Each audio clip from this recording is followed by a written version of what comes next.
Lucy show. Yes. Well, I'm not sure if it's so legendary, but you know, I'm Oh, doing so my best. advertised. I don't know. Yeah. So Are there maybe viewers? I don't know. I don't have your YouTube feed. Do you have live viewers? something like Oh, that. there you are. There were more viewers last time, but we were not able to make it happen. Yeah, sorry about the inconvenience of that. It's too bad we didn't capitalize on that, those viewers. Yes, yes, yes. It's okay. Maybe people will watch the VOD. There's no viewers. Yeah, of course That's they could. convenient as They don't well. have to be live. I guess they could get it later on. Yep. Um, yeah, so Dugin.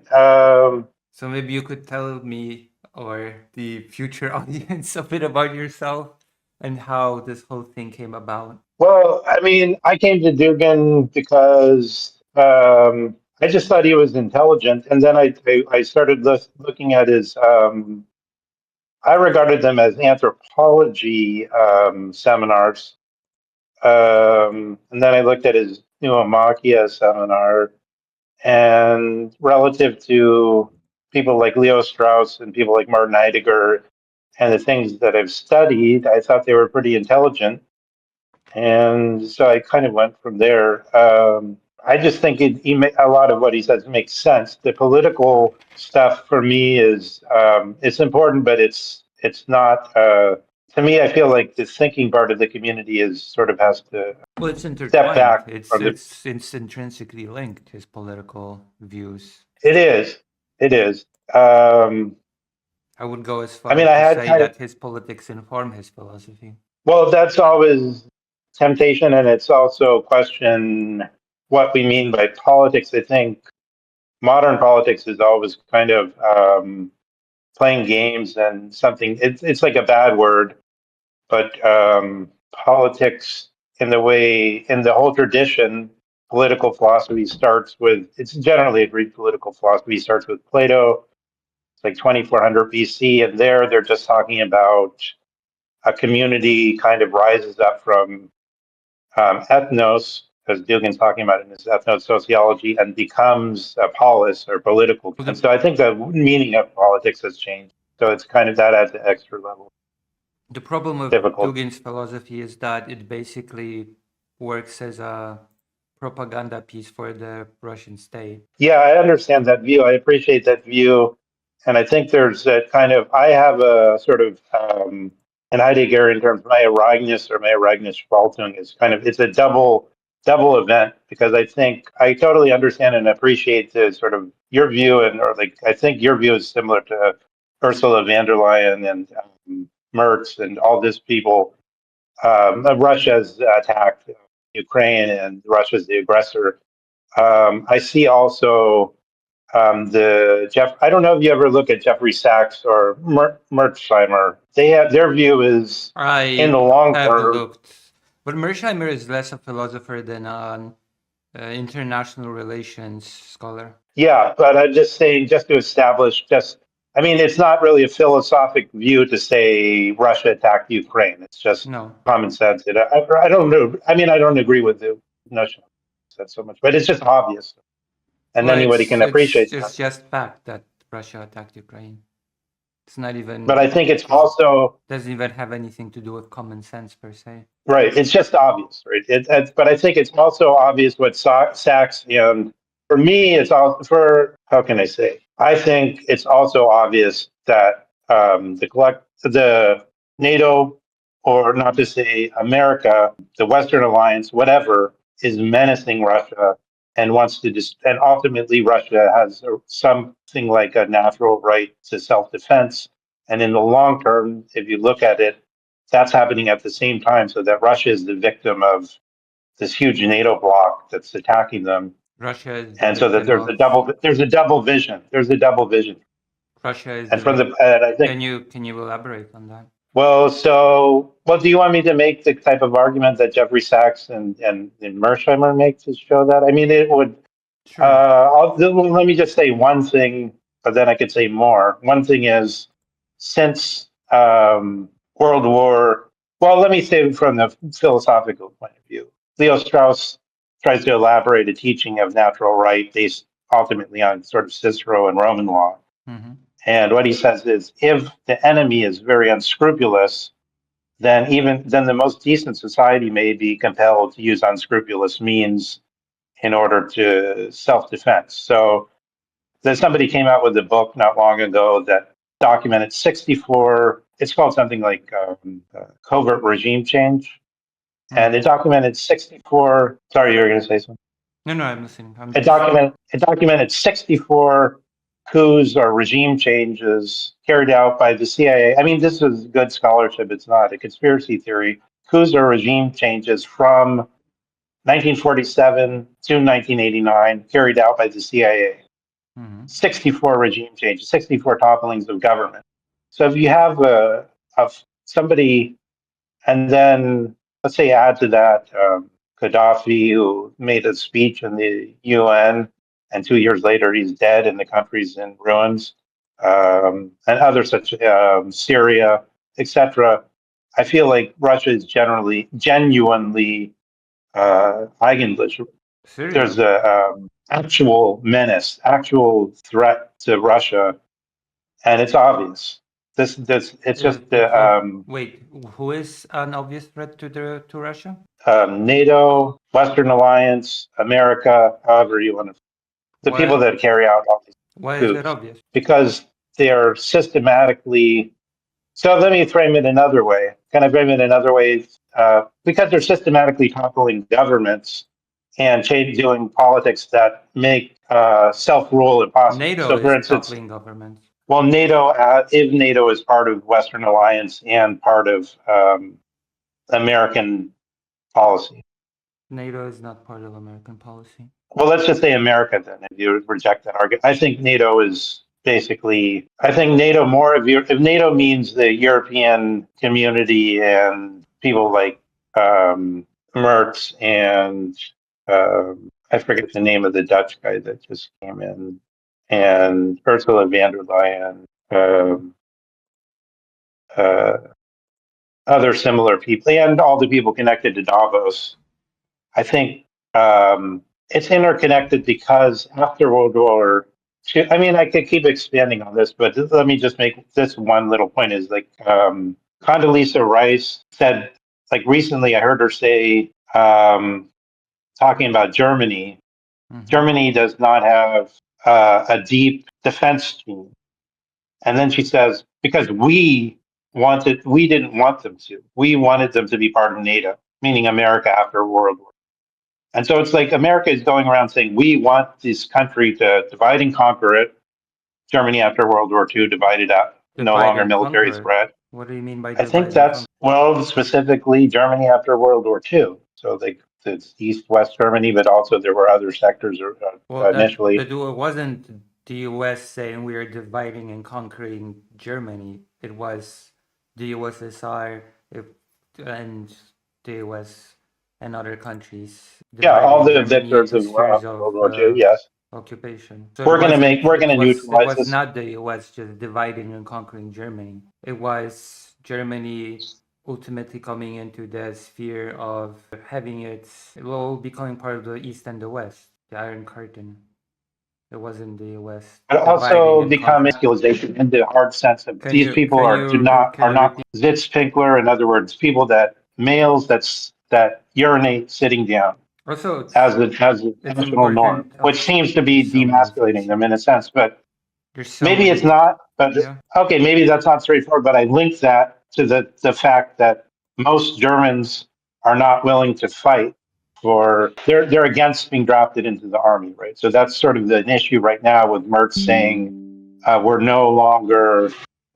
We're not at war, but we're no longer at peace. This frenemy zone that Merz is can you repeat? I've lost a lot of that. Can you repeat? What I'm saying, that Merz, that there seems to be since World War II, Germany has lost the will to fight because it's been brought into an economic mentality, and it's shown by the statistics, meaning that the meaning of our existence is sort of how well are we going to eat? Are we going to have good housing? The whole London Economic Times kind of vision of life, the Maslow pyramid. type of thing, and not saying that's not a modern.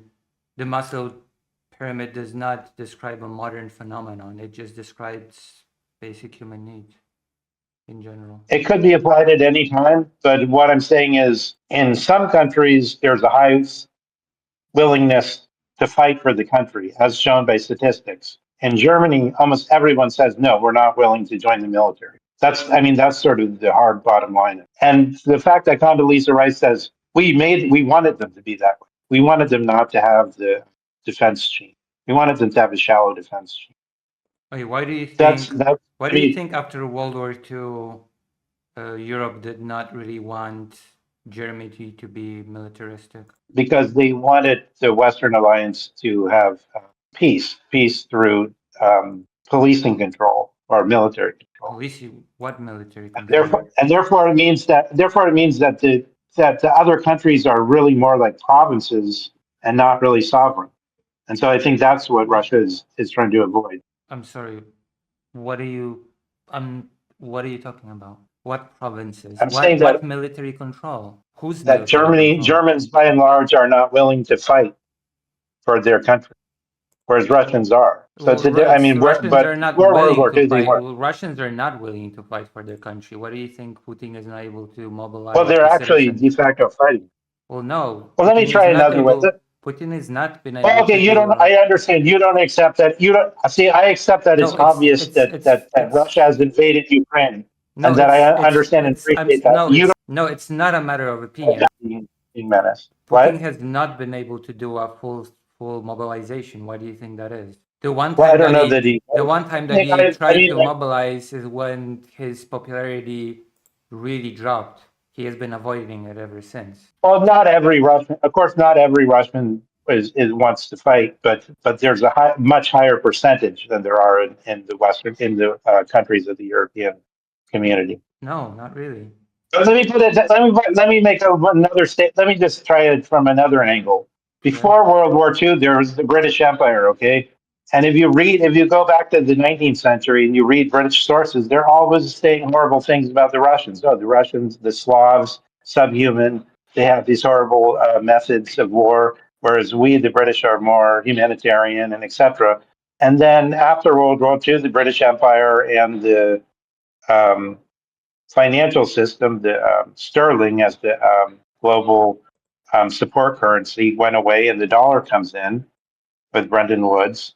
And then America takes over the same position as the British Empire in a way, and they hate Russia also. The British Empire did not particularly hate Russia. The sources I read, that's what I get. They're always on the edges of the sort of Eurasian frontier. They were in Persia or Iran. They're in Afghanistan, and they're always saying the Slavs are savages. But the Slavs are not just Russia. You know that, right? I'm Polish. Yeah, but that's what I mean. I mean, when they talk about the Eastern Slavs, right, that used to include Ukraine and Belarus, but now we say Ukraine is totally separate. Well, it is. It always has been. Slav is not a. But juridically, it is. Sorry, what? Well, that's the point. I mean, so let's all right. So I mean, you don't agree with that point. I understand. I mean, you don't agree that Russia is really being menaced by the West, but to me, it seems like they are. But I also see that Russia is how is Russia being menaced by the West? I'd like to know. Because they don't want to become like Germany or become like another country that's no longer really sovereign, but really just under the American umbrella, under the NATO umbrella. Part of the 1,000. I mean, NATO has 1,000 military bases all over the world. How many does Russia have? Like a handful. Yeah, but it's because Russia has a lot of military bases. What do you mean? They have a few. They have not a few. A dozen. Russia extends its influence waving, but it's nothing comparable to 1,000. Yeah, but that's because Russia is just weaker than the US. It doesn't mean that it does not want to extend its influence all over the world. Well, yeah, but if you're weaker, then your need for self-defense becomes more desperate. Against what? Against the real big bully in the world. What do you mean? I mean, China can defend itself, but Russia, it's a little harder. It just has to say, well, we have nuclear power. Yeah, and that a deterrence that would stop NATO from attacking ever. There's no stronger deterrence than nuclear deterrence. Maybe. I mean, they attacked, yeah, and then they keep attacking Iran to keep Iran from getting nuclear weapons, right? So what exactly is this danger that forced, quote Well, unquote, Russia to attack Ukraine? I think the idea is Russia wants to be able to make its own decisions Well, Russia in is a clearly similar. I making mean, its own decisions. let me give an analogy and see if it makes any sense to Okay. maybe. I don't know if your viewers are writing in or not. If it makes any sense to anyone, but it when Elon Musk took over Twitter, a lot of Democrats, American Democrats, started something called, it might have already existed, but they shifted over to something called Blue Sky. And basically, it's because they didn't want to be sort of governed in their social media doings by Elon Musk. So it's sort of the same thing on a different, and on, Well, you know, no, because mutatis countries are not mutandis. social media pages. They're not No, companies. but it's sort of okay, but you don't. So I mean, I think it's like Russia doesn't want to be under the norms constantly. Every time Washington, controlled by a wayward, irrational idiot, Donald Trump, decides to play some game, put out some script or something. Why should Russia have to jump to that script? That's what What they are want to you? be What insulated from script? that shit. Whatever Donald Trump is irrational, right? He's in charge. He's in charge of the military that controls 1,000 military bases all around the world. They don't want to be behest to that all the time. They don't want to have to answer to that all the time. So they're trying to create a zone where they're relatively sovereign or independent. That's the way I see it. Okay, how does Trump endanger? Okay, first of all, Because he's Russia the head of the invaded Ukraine military of the far world, long basically. before Trump. He's murdering people off the coast of Venezuela. I mean, he just decides to kill people off the coast of Venezuela, Okay, right? Russia There's invaded some ships Ukraine in going by. He says, "Oh, 2000. I'm going to kill these people." Russia invaded Ukraine in 2014. That was long before Trump. Well, that's why I'm trying to show that it goes back hundreds of years, basically. British Empire, then after World War II, you have What goes back? the Western Alliance. What goes back? The will. So let me put it in another way. A slightly amusing phrase. The German Sloterdijk, the theorist, the Peter Sloterdijk, who he came out with a book called Critique of Cynical Reason a little before. You do realize that in World War One, Russia was on the side of Great Britain, right? There's been a lot of alliances, and they used to speak. I know they used to speak French, and I mean, I think the ruling class of Russia used to speak French before the Soviet Revolution, before the Bolshevik Revolution. But No, well, you say no, but I think it's true. that's not true. Alexander, well, you say no definitively, but I would still maintain that that's a lot. I think the ruling class of Russia spoke better French if they had to talk about anything sophisticated than they did Russia prior to You the source Bolshevik that Revolution. claim for me? I would say Donald Treat-Gold, the scholar of Russia, has written like a lot of big um, books on Russia, and I would say many. I mean, I think that's you could even go to Grok and immediately get that. I think it's very well known. But that's totally beside the point. That's not. I mean, that's not a big issue. I think if we get close, let's try to get closer to. This is too contentious because I think if maybe we could get closer to what Dugin's trying to do through this remark of Peter Sloterdijk was saying history is back from its vacation. But what is that? He said something like Dame Erlau, der Geschichte, history is back from its vacation, and alluding to this series of people, Hegel, Kochev, and finally, at the time of the end of the Soviet Union, Fukuyama. Remember, are you guys are your chat people and yourself familiar with this claim of the end of history made by Francis Fukuyama in Yes, I'm 1989? familiar. So it's like he's claiming the liberal democratic way of governing. Anybody who's not totally crazy should adapt this way of governing. So I think that's what I'm saying. That's what's menacing Russia. They're saying we don't want this liberal democratic way of governing. Some Russians do, of course, but they're saying if we want that, we want to decide for ourselves. We don't want a covert regime change to decide it. We don't want the CIA to decide it. Who was We don't want ever military aggression threatening to a decide it. regime change in Russia? Well, I think if rationally, if there's been 60, if just between 47 and Russia has 89, been enacting 1989, regime changes. well, I would say sort of like if the CIA is doing that, then any country, however decent people they have to adapt the unscrupulous means of Russia the has been enemy. enacting regime What can they changes do? before it existed. Well, so if countries are doing that, then both countries have to be unscrupulous just for self-defense, don't they? What do you I mean, mean? that's what have a right to self-defense. I mean, that would be kind of the Self-defense bottom from line what? and kind of natural right from having unscrupulous foreign militaries overthrow their public officials, govern them, sort of put them in the situation where Elon Musk is controlling them instead of whoever used to control Twitter, Elon, that kind of thing. Twitter They're is a uncomfortable in their social own media country. page. What does that have to do with anything? People felt uncomfortable when Elon Musk came in. American Democrats felt uncomfortable on that social media page, and they went over to Blue Sky. The countries are not So if social media somebody's pages. yeah, but if your rulers are people that you don't like and you're uncomfortable with, then you're in a bad way. So you jump up. You might leave the country, but maybe there's nowhere else to go. Maybe only China is the last thing. Because everything has become, according to the end of history thesis, everything is supposed to become like that Like why?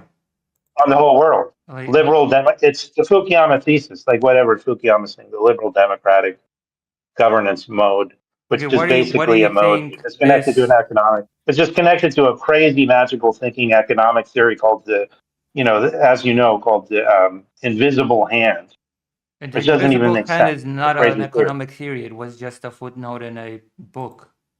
No, it is an economic theory, and it means exactly the same thing as No, um, it is. Yes, no, that's what Adam Smith. The meaning of the invisible hand is everybody has their own little small goals, but eventually it leads to economic growth and efficiency. It's not governed by any central authority. That's what the invisible hand is. no. Everybody, little small entrepreneurs are saying, I'm trying to make money for myself. But eventually that gets things, it's also called the private vices, public benefits, and the fable of bees and all this stuff. It's the idea that little irrational passions of people trying to make money end by being good for the whole society. That's what the invisible hand is. No. Well, you say no, but that's what I mean.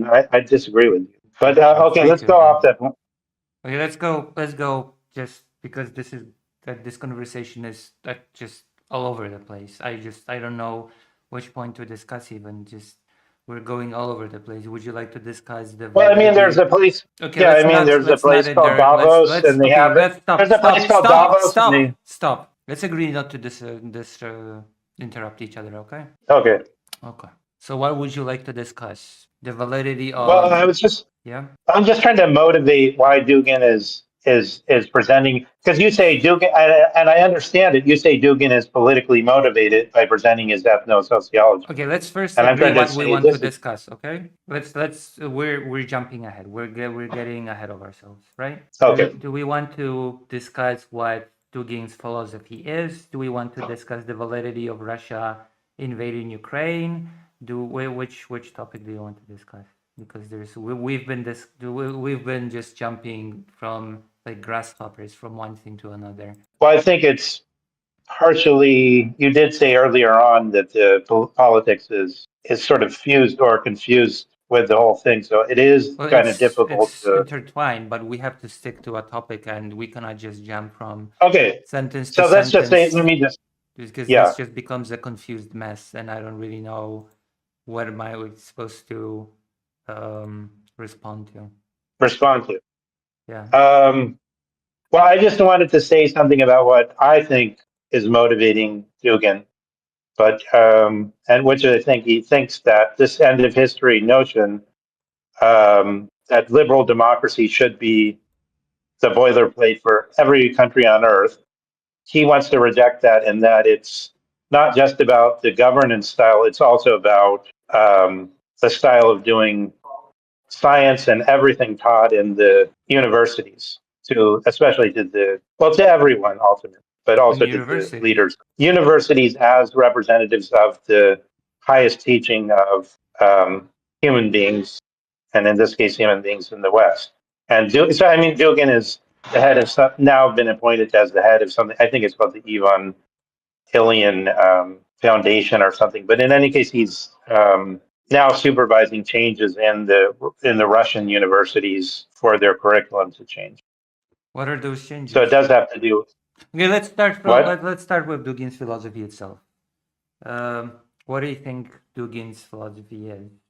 What is the basis of Dugin's philosophy? Well, just one orientation point, just taken almost not totally at random, but I wrote down something from Max Weber, who Dugin doesn't totally agree with Weber, but he says this. He presents this in his ethnosociology course as a sort of point of orientation. Weber says defines the ethnos as human groups that entertain a subjective belief in their common descent because of similarities of the physical type or of customs or both, or because of memories of colonization and immigration. This belief must be important for group formation. Furthermore, it does not matter whether an objective blood relation exists. So we could rule out immediately that Dugin is talking about social Darwinism or evolution or biological racism or something like that. So what is Dugin talking about in your view? So I can't say, I have to present sort of the way I understand it, not a totally correct version of Dugin.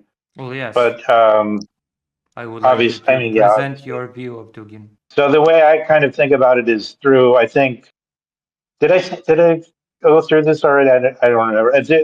In Plato and Aristotle, there's a discussion where they say there's something called ethnos, and the ethnos is it's like tribes. The Chians, for instance, are an ethnos in the Iliad. Tribes. The Chians are. Okay. The Dorians. The Dorians are a tribe. You know those famous columns, like the Dorian column and the Ionic column, and the different styles of column. The different tribes have different columns. Tribes doesn't mean exactly people that just live in villages, but it means sort of, according to Plato, something that's not yet a polis. I mean, polis is usually translated as city-state, but it's kind of maybe not exactly accurate. It's maybe better just to say polis. But there's a discussion on what's the difference between an ethnos or a tribe and a polis or a community that's at a higher level. What is Dugin's view of the ethnos? What is the ethnos according to Dugin? Because Dugin has a previous. Well, like I say, Dugin is saying, Dugin is saying that Weber's version is a good starting point. And then, well, this is the point. So Dugin isn't really saying, here's what I think. He's saying, here's my toolkit. No, he is exactly. He's exactly defining what an ethno is according to. He's not just giving a toolkit. Well, he gives the way I understand him, he's basically, his intention is to give a instrument. No, he's giving an exact definition of what an ethno is. Not anyone can just work with it. He's giving. Well, he cites Weber's. No. He cites Weber's. No. He has his very own. Very well. Do you have a citation where he says his own specific? Well, yes, even if he says his own, I do. I have his. Okay, read. I'll read. Yes, I have his works where he gives a very exact definition of what an ethnos is. His own textbook. Well, he gives numerous definitions because he covers numerous scholars. I mean, Weber being one of them. No, he gives his own definition. He doesn't just derive from other. Scholars, he gives his own definition. Yeah, but even if he gives his own definition, and he works on that definition, building his philosophy. Well, the way I see it is he looks at many people, and he himself is one of those people. Yeah, and he builds his own philosophy. Weber being one of them, Durkheim, many other people. He doesn't just look, there are many people, and you can have your own toolkit based on that. He created his own philosophy, and he pushes it aggressively. Yeah, but he's one version. He's one version. Yeah, and we're discussing him. We're not. Okay, but he's written Like we're not discussing all those people. We're discussing Dugin. I know, but his point. But Dugin himself is saying, "Here's this new homachia or this war of the minds, and I want every country, every group to say, do you want to conform to this what is it called? The liberal democratic model of Fukuyama or something similar. Actually, he points more to Locke as the first liberal. Do you want to conform to liberalism, or do you want to face this question, which is the way I understand it, the fourth political theory is really an Rebranding of invitation to fascism, yes. engage with the question. What's this? A rebranding of fascism, Sorry? yes. It's basically a rebranding of fascism, yes. Well, you say that, but I think what he's saying is here's the question. Each He doesn't just group, pose a each question, person he even. poses very confidently an answer. That is this Well, he has an answer for philosophy. himself and for Russians. No, he has an answer for himself and for by Russians. extensions for the world. But each of us can use the toolkit for ourselves. Well, Russia's not going to have any risk of taking over the world. America is, and America is a fucked up country. I mean it all the time. People are fucking stupid here. A lot of them. Well, I mean, Donald Trump is irrational, is he not? And he's in charge of America. So why would we want America to be in charge of the world? I think Dugin has a good point. The U.S. is not in charge of the world. Well, who is then? No one country is in charge of the world. No one country is in charge, but America has 1,000 military bases, and they go around murdering people at will. Like in Russia has military bases and goes around murdering people. That's an empty point. It doesn't mean anything. Maybe, but it's much smaller with Russia. Yeah, because Russia doesn't have the means to do what it would like to do. That's why it's trying to. Right, but I mean, America destroyed Libya. They were in Iraq. They were in Syria. Is totally demolished. America has been in Syria. So they're menacing. It's a menacing. Russia has not been in Syria. Russia has been in Syria too, but they were trying to negotiate. I mean, they were trying to negotiate. Say, Putin actually told Erdogan to be more multicultural. I have more people from other groups, other tribes in your he was telling who? Government. Well, if you look at Russia, you can see that they have people that are not ethnic Russians who was he telling in key positions. Stop. Who was he telling to be more multicultural? Sorry, I said Erdogan, the leader of Turkey, but I meant yes, the Syrian guy that he was recently ousted. Russia was backing him. Yeah, and they were also giving him an advice to be more multicultural, to like what put people from other tribes. Multicultural? He was a tyrant. That people that weren't just that in Russia, like for instance, the economic minister, I believe, is not an ethnic Russian. What does that even mean? They were telling him to be more multicultural. The guy, ever since I can't remember the name, there was a code name that goes along with it, but under Obama, when the Syrian war started, the tribe that the leader of Syria belongs to started becoming more insular and started saying no other groups can be in key government positions. We're turning this conversation to a mess again. Like now we're in Syria, we're talking about the US, we're talking about, okay, let's go back to ethnos. What is ethnos according to Dugin? Because we just couldn't get past this very basic question. Well, I think Dugin, you said you had an exact definition. I'm not sure what the way I can read it. Why don't you read it? Ethnos, the simplest form of social organization based on a shared culture, language, tradition, and self-awareness. Dugin views ethnos as an organic unity akin to Gumilev's concept, which is key to his. So I think what the orientation there is, that's sort of a generic without that many details. Well, it's not a generic. There's a very key specific thing here. An organic unity akin to Gumilev's concept. That is very specific. That is not vague at all. Well, if you think but he also cites the Max Weber one that I just read, and many other ones which are similar, but they have in a subtle way they have intricate differences. But viewing ethnos as an organic unity makes a whole lot of difference to the whole thing. It's a key difference. Well, I'm not sure what. Yeah, and that's also something that Plato says in, I think, in the fourth book of the Republic. So it's an old idea that the polis has to be a unity. No, an organic unity. Well, I'm not sure what organic means in that context. It means that the group is treated almost like a biological organism. That is what. But Aristotle when Aristotle propounds his theory of autarky, which is sort of similar to begin with, is completely autonomy. Untrue, because you don't really, throughout history, you didn't really have a ethnos, single unity group. You have many different peoples that lived locally and differed culturally. You did not really have this blob of a organic unity with a shared language, culture, and any sort of idea of we are one. That is, Well, I think the idea that people, regardless of their biological status, they could have red hair, they could have different color skin, accept the same thing. In the Weber definition, when he's saying they have the same customs, they well, accept the same memories about that's not how that colonization, played out about historically. migration. That's that was not a thing historically, though. You did not Well, it that is. I mean, when Dugin you gives had examples of people's. when you had countries, you did not have really people in these countries were not just one unity that shared a culture, shared Right, a right. language. You had many, But they many different often, separate local groups. yeah, but they often share an identity as they were. Like, No, for they did instance, in not. They Ukraine, absolutely did not share an identity. well, I think that if you were in Ukraine 100 years ago in that region, which was very broken up in Galatia, all different kinds of stuff, Poland was, borders were different.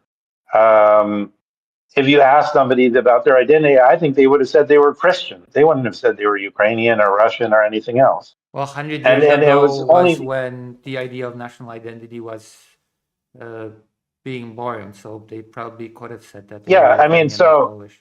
I mean, that's Yeah. part of what Dugin's getting at is this 1848, Springtime of Nations version is a constructed, it's like the Benedict Anderson Imagined Communities version. It's a construction, right? There's some construction in it.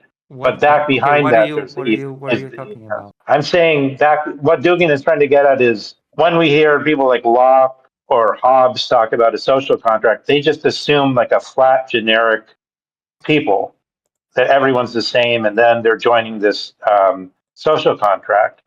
And they're prior to Darwin, prior to evolutionary theory, but they just kind of assume a flat generic people. Whereas what Dugin's getting at in his sociology of ethnos is that instead he wants to say there's something already there before the social contract comes in, before the liberal democratic nation, springtime of nations thing comes in, before the Ernst Renan, what is a nation question comes in. There's already a strata beneath that, where people have customs, they have scruples of a certain kind, they have different things shared in common, which is at a more probably they got through the family before any Yeah, but class. there was no one shared thing shared among all the people in a country. That's what Well, I'm arguing. There was just no to the such extent that thing. one. Well, I mean, just to the extent that Even is within it one wrong that language, you had that so much diversity of dialects sure, that sure, there were I sometimes agree. just well then that defeats the whole idea of ethnos being Well, this. no, because if you are you really saying that Plato was just talking nonsense when he said, that there's these Ionians, there's these Spartans or Dorians, as they're called, there's these Achaeans, and up to a point, they have the same customs and the same traditions, even if there's many Those differences. things don't really uh, those things are not arrived naturally. They're being curtailed. No, I mean, Nobody's that's the naturally point. a I do Spartan, a control. Greek naturally. Those things are not. You have to understand, especially with nation states, with the emergence of nation states, people are not Yeah, naturally. exactly. Yes, so that again, that defeats the whole I idea think of. that's Dugan's point. Okay, No, I think that's the whole can we point. please return to the rule of not interrupting each other? Because like we cannot have a discussion like that. Okay. Like that defeats the whole idea of ethnos being an organic unity akin to Gumilev's concept. Well, I think the word organ has a number of different meanings, partially because of chemistry or something. But the old word organ, as in organon, connects. No, Yeah, organ. I'm not saying organ. I'm saying organic. yeah, organic. But isn't that the adjective version of organ? I mean, organ is something that does something. It's like it has With a specific Gumilev's, purpose. are you familiar with Gumilev's concept? Uh, I'm not that, but I know that. I don't know Gomilev's philosophy though. I think Gomilev is the one that talks a lot about the reign of quantity over quality and this kind of. And Dugin's sort of ultimate philosophy epistemic. is very heavily based on Gumilev's concept, his Well, I ethic. mean, he accepts some of Gumilev as a traditionalist, but so far as the way I understand it, the point of let me say Aristotle's version. What Aristotle says is there's these peoples like the Dorians and the Ionians, but they're just like they're like tribes, and they can't fully according to Aristotle to fully be um, flourish. Right, you have to be able What to do you have mean by discussions like flourish? we're Like, having. okay, this already. What do you mean by flourish? Well, there's that in a polis, like a city, there's people that can spend a lot of time talking or thinking about things. Talking like this, having a conversation is almost is like the same thing as thinking, according to Aristotle. Logos, making logoi or giving speeches, and that you couldn't do that in a tribe because there's not enough people. There's nobody that's sitting around doing it. But in a polis, you have the conditions where human beings can do what human beings are meant to do, which is to figure this stuff out. And then autocracy, as Aristotle calls it, is connected to the situation of being in a polis where you can work out these things, come up with a constitution, come up with laws, say the laws ought to be public, and they ought to be rational, and there should be courts and other things. And he's saying autocracy, the organic unity in Aristotle of autocracy means you have to be part of a community like a polis where all this stuff can happen. So the organic unity doesn't mean anything biological. It means that through our desires, through our desire to have straighten things out and have a good political order, Yeah, which can but only happen in you're certain already conditions. imposing a certain. Um, you're already imposing a lot of essentialist, basically biological claims that there is a way Yes, that humans yeah, and should Aristotle, be, yeah, I see. that there is a way that humans should Yes, yeah. organize, that there is a way that humans naturally just gravitate to, that there is an organization that is correct and there is an organization that is incorrect, that is just, there has no basis in anything. There is no such thing as Well, so a that's why there's correct and incorrect direction in humanity. There is no such thing as this humans naturally gravitate towards this form of organization or that form of organization. There's a natural evolution from ethnos to people to nation. It's just, no. Well, I think so. Those are the arguments against Aristotle, but they're also in a transformed way the arguments against 1848 and then finally against Fukuyama in 1989 against is this the end of Well, no, history in it's this just this specific form? essentialist Should everybody view. gravitate towards liberal democracy? It's just essentialist view that And people then are. Dugin says no. Well, no, that's because Dugin is I think you're essentially. making Dugin's argument. Well, yeah, I am just basing it on what he says and what he does. Dugin's basically just rebranding fascism, the organic state. No. I mean, why isn't Fukuyama's version that everybody has to gravitate towards this one form of government, liberal democracy, not the same kind of fallacy? Why should every human being have to be that way? What do you mean every single human being be that way? Be what way? Well, basically, be whatever liberal democracy means. Okay, Why what should does we it all have mean? to be that way? I think Fukuyama has one definition, Locke has sort of another, and there's an endless discussion about it. The most intelligent scholars spend their whole Okay, lives give me coming up your with take different versions. on liberal democracy. I mean, I don't And think what there's is that. it? I think And is what the is? more I think And what is it that Dugin in your mind opposes about it? I think one thing that he opposes is that it's just like the simple. I know it's stupid, but it's like this simple stupid thing where when Elon Musk takes over Twitter and makes it X, a lot of people are suddenly No, I'm sorry. uncomfortable. And That's so just once, vague nonsense. No, I reject this whole thing well, altogether. why? Because if one person is deciding what liberal democracy is, and say those people is Condoleezza Like, Rice what is or Donald Dugin Trump opposing? or Tell me what Dugin is opposing. And your answer cannot that be of he is opposing this vague thing that people don't like, and so it is bad. That's just Well, there's some form of, well, is there actually something that exists that's liberal democracy or isn't there? Like Merz said recently, we So have to defend the liberal democracy. Dugin is basically opposing this vague nothing. Yes? Well, doesn't it not exist? Is there not a specific form of government in Germany and in Okay, Poland and other what countries? is Dugin opposing? Is it a vague Tell me, nothing government? what is Dugin opposing It's specifically? unclear because nobody get it's if we state a definition that's like turning it to ice. In So reality, if you what don't in the life of the country? if you don't even He's know what opposing the fact he's opposing that somebody else could tell Russians how to live, oh and they have to every time they have to jump through. okay, let's focus on that. How how is Dugin telling that Russia is being told how to live? Well, I mean, if Merz is saying we're going to fight now, we're no longer. Um, we're not at war, but we're no longer at peace because we have to uphold our way of life. It What indicates way there of must be some life? way of life that Wait, Merz. no, what way Well, of life? exactly.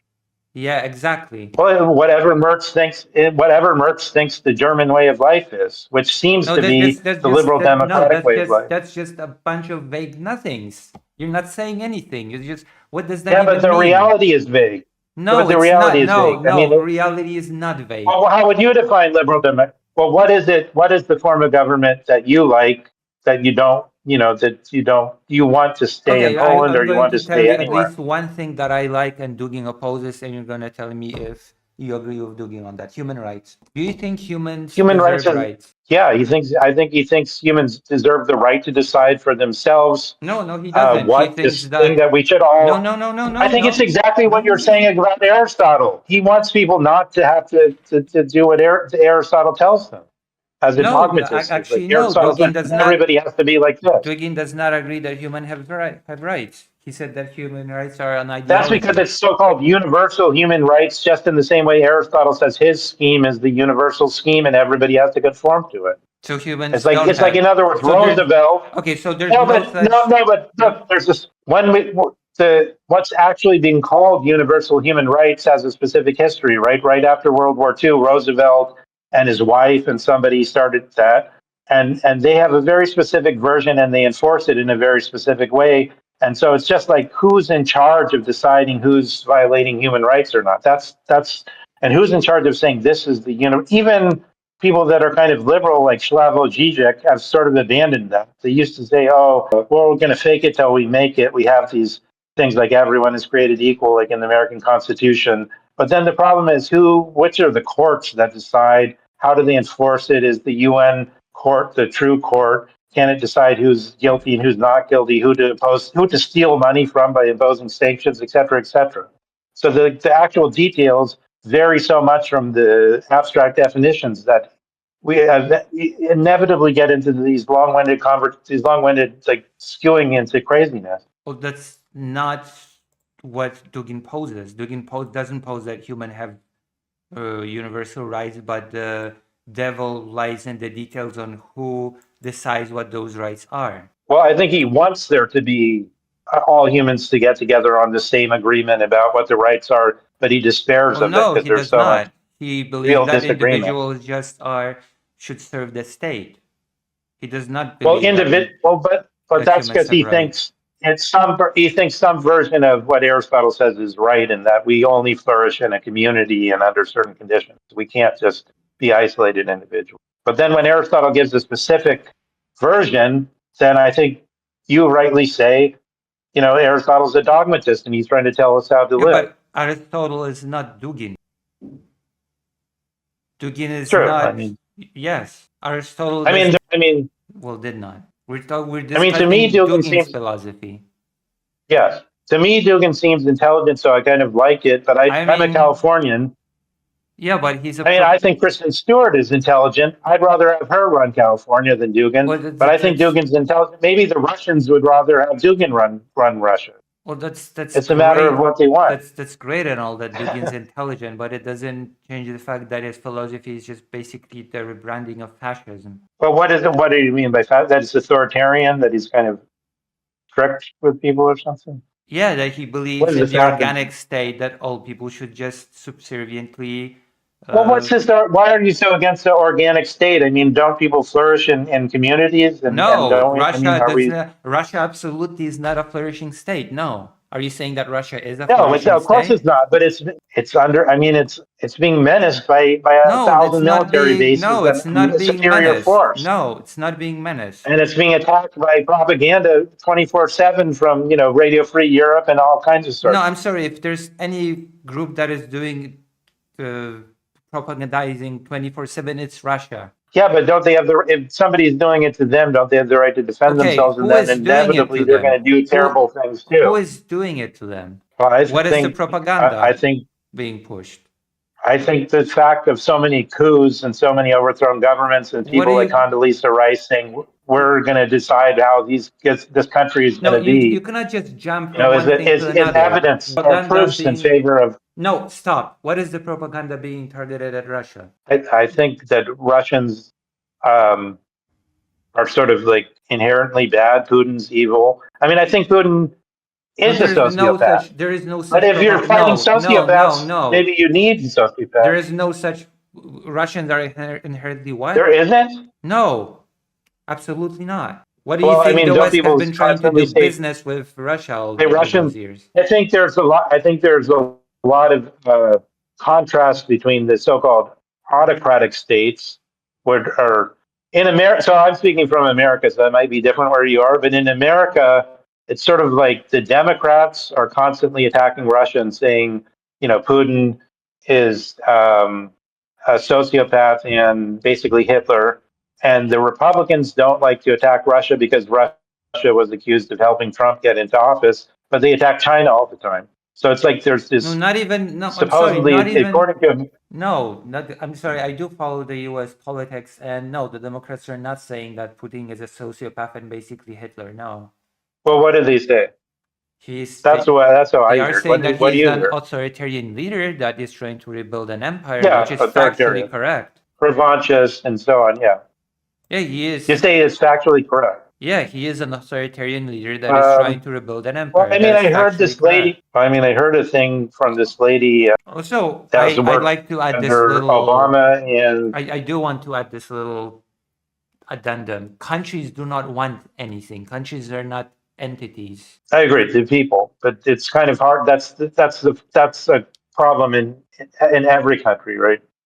That there's a few people ruling, and then No, there's there are everyone many else. people with many different interests. There's not just a few people ruling. No. Well, how are there not? What do you mean? There's not just a few. What country are there not just a few people ruling? I mean, there's usually a prime minister, a president, some The people, prime maybe a minister permanent does not rule a bureaucracy. country. No, absolutely not. Well, they said a lot of.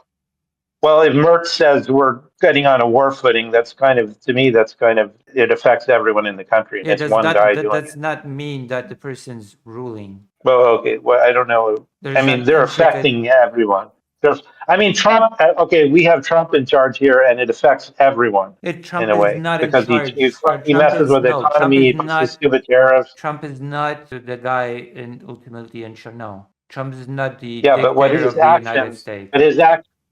He's definitely Okay, trying but his to actions erode the affect everyone. system, but he is not in charge. No. Yes. Yes. Yeah, but his actions affect everyone, and he changes institutions that affect everyone. He's And I trying mean, even to. people are starving because he wasn't paying this. All not starving. People Uh, are hungry by it. but they're There's hungry. no Okay. I mean, famine not literally still, but starving to death. yes. Yeah. But yes, I mean, Trump is there's a not. few people that affect everyone, or at Oh, least it's disproportionately. not a few people. So I don't know. I think Trump and like five guys are probably, Trump, he changes the people that are his advisors, but, there's a few people around him that say, oh, let's go kill some people off the coast of Venezuela. So he's more affecting people than it. So the government more affects people than anyone else, unless it's corporations, which is another issue. Well, what's that? What's the other view? I don't understand what you're saying. Pete, what is that? What are you saying? Everybody in the country is doing their own thing, and that's the most important. And we could, I mean, can we ignore what the president of a country is doing when they say we're going to go to war? what do you mean? Well, I don't understand what the opposite view is to saying that there's a few people kind of controlling the country Well, no, you have checks and balances. or No? having a disproportion. You have Congress Well, in yeah, the but U.S. still, that's Congress is not a few people. yes, but I mean, well, Congress is like You have I think courts. it's literally 535 people Yeah, in a that's not country of a. 340 Well, million. yeah, because the US is a representative democracy. Well, so those 535 people have a So it's not disproportional just a few power over the people, and 340 million. it's not disproportional power. It's that they don't rule over people. Well, I mean, it's a question of what power means. But they're passing laws, they're changing stuff. I mean, I think to me, it's analogous. Like when when a Republican is in power, more Californians are unhappy. When a Democrat is in power, even though to me they're both equally bad because they both represent Okay, we're some just kind of okay. We're jumping all corporate over the power. place. Why do you believe Russia's claim over Ukraine is legitimate? And why do you believe that Russians and I don't Ukrainians think are it's not legitimate. separate people? I think it's a disaster. It's a disaster, but they have because self defense. I think self defense is sort of a natural right, and so since their enemy is so unscrupulous, What was I Russia don't see what defending else they can do itself on that. against in 2014? Exactly. Because there was a coup. I mean, There there was was a not a coup. coup. No, there was Right? not. Well, you denied there was a coup, but I Yeah. mean, CIA has done, documented scores and scores of coups, That's so it great. seems pretty Can plausible. you, so I guess you can provide evidence for that CIA coup in Ukraine specifically. Well, I mean, I would first start by looking at that covert regime change book, so to get a sense of how they happen, so you could So identify do them by you just know looking how at the my own regime, stuff. quote unquote, change happened in Ukraine? I think that You think, so you don't know. no, I don't have a close knowledge of it So at how do present. you I've know heard there was a coup presentations, if you don't and I have a think close people knowledge of it? because I trust the expertise of people like Jeffrey Sachs and Mersheimer Oh, and people that I've so heard you, presentations on it. Mersheimer. Not everybody can be an expert on everything. You want me to be There's, an expert on the there's Maidan no thing? evidence of any coup happening. None whatsoever. I've seen presentations of it and it sounded credible Okay, to me, but okay. maybe What evidence did those presentations provide? If it seemed I credible. can't give you a close debate. I can't debate that at this time. I haven't reviewed it recently. I haven't looked at it recently. But So I think that. I mean, do you ever look at like Jeffrey Sachs? To me, he sounds like he's sincere and he's well informed. I don't know. I don't. Do you I just sound, and if they seem sincere, I care about facts, and the facts are that there was no coup in Ukraine. whether what they're saying And is I that do know what happened in there's no Ukraine pretty well. what do you see? There was, Well, I mean, yeah, it seems like to me there's. well, it doesn't matter what seems. What matters is what is. Well, okay. Go back further. To me, what persuaded me in that direction to find it plausible, aside from the fact that I had people that I know telling me about it, Eastern European people telling me Which that Eastern European people? basic From what countries? from the what's now the Czech Republic, for instance, the guy told me the Ukrainians. He told me what happened in his region was a divide and conquer In his strategy region. after in the former Czech Republic. What does I that mean, have to do with it used to Ukraine? be Yugoslavia, and because after 1989, um, like for instance, in your country, Jeffrey Sachs gave economic advice about how to go over to the capitalist system, and it was apparently fairly reasonable advice. In But the same Poland. advice wasn't applied to Russia. Yeah, in Poland. But the same advice No, it he wasn't. said. It wasn't about bad advice. It was just Poland implemented it in a specific way. We had a guy that implemented that advice in his own specific way. Okay, but the Russians weren't able to do it as well, and apparently it was is deliberate according to. So if that's deliberately Russia Conspiracy. wasn't. Well, it's also Also, direct again, what does testimony. that have to do with Ukraine? Then that period was equally brutal to Ukraine. The shock therapy. Well, in '89, so I mean, one thing If not more, that actually, it was has more brutal for Ukraine. So what does that have to do with Russia's legitimacy of invading okay, Ukraine? so in '89, I think it's Like shock therapy was in equally, if '91. not Yeah, more shock brutal for Ukraine. I assure you. in that. Well, I don't know if they applied shock. I mean, I know Jeffrey Sachs used that Do phrase, you but he think that denies that he used. Ukraine did not go through shock therapy? Well, that's a different story than that. Let me just give a different Well, piece then of why are like we a. talking about shock therapy in relation to what right Well, we'd Russia have has to get to into the invade whole thing Ukraine? of what Jeffrey. I mean, all sort of like educated people that have heard about this think of Jeffrey Sachs as the shock therapy guy. But he himself says, even though he used that phrase, what actually happened was he recommended a strategy to the people in charge of Poland. They took that strategy and it worked out fairly But well. they didn't And then just he take said, it. Poland implemented it. implemented it well. No, they didn't just take the advice Okay, and implement it wholesale. We had a guy that took the advice and built a program based on it that fit Poland. okay. Okay, I accept that as a good addition to what I knew about it. Like But he what didn't what I just heard, dictate to Poland what to do, and Poland just mindlessly implemented. We had our own minister of finance, and he yeah. devised a plan, and that plan was implemented. Okay, so in a way, it's just an anecdote, but it's also a testimony from someone who was there who repeats this. Jeffrey Sachs says when he said we should make similar recommendations to the people in Russia, he was told Russia is our enemy.